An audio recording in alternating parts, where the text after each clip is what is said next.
Today I want to talk about something that might sound strange at first, staying hungry.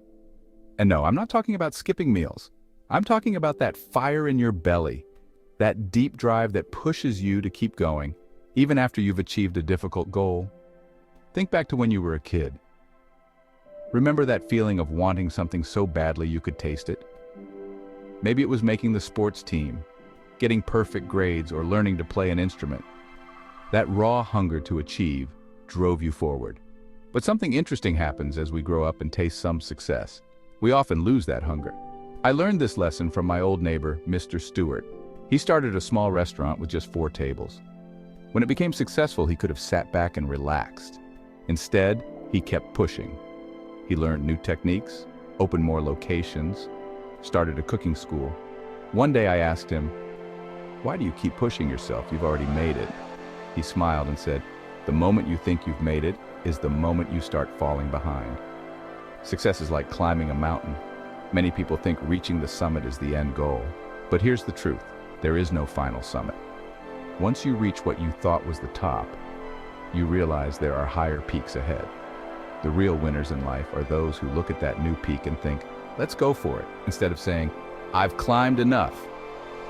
Look at some of the most successful people in any field. Doctors who pioneer new treatments even after becoming leaders in their fields. Artists who keep experimenting even after selling out galleries. Athletes who train harder after winning championships. What sets them apart isn't just talent, it's their refusal to be satisfied with good enough. But let's be honest, staying hungry isn't easy. It's human nature to want to relax after achieving something that you found difficult. That's why I want to share 3 practical ways to keep your hunger alive.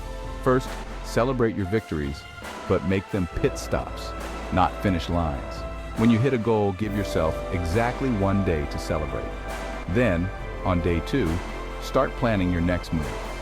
Second, surround yourself with people who are better than you at something. If you're the best programmer in the room, find a new room. If you're the most successful person in your circle, expand your circle. Being around people who are ahead of you naturally stokes your hunger to improve. Third, make learning your addiction.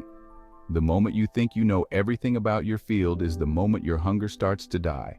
Read books, take courses, attend conferences, even in areas that seem only slightly related to what you do.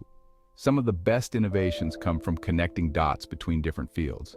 Now I know what some of you might be thinking, but isn't this exhausting? Here's the beautiful paradox. True satisfaction doesn't come from sitting still, it comes from growing. Ask any athlete about their happiest moment. It's rarely crossing the finish line. It's usually that moment in training when they broke through what they thought was their limit. Staying hungry doesn't mean being miserable or dissatisfied with life.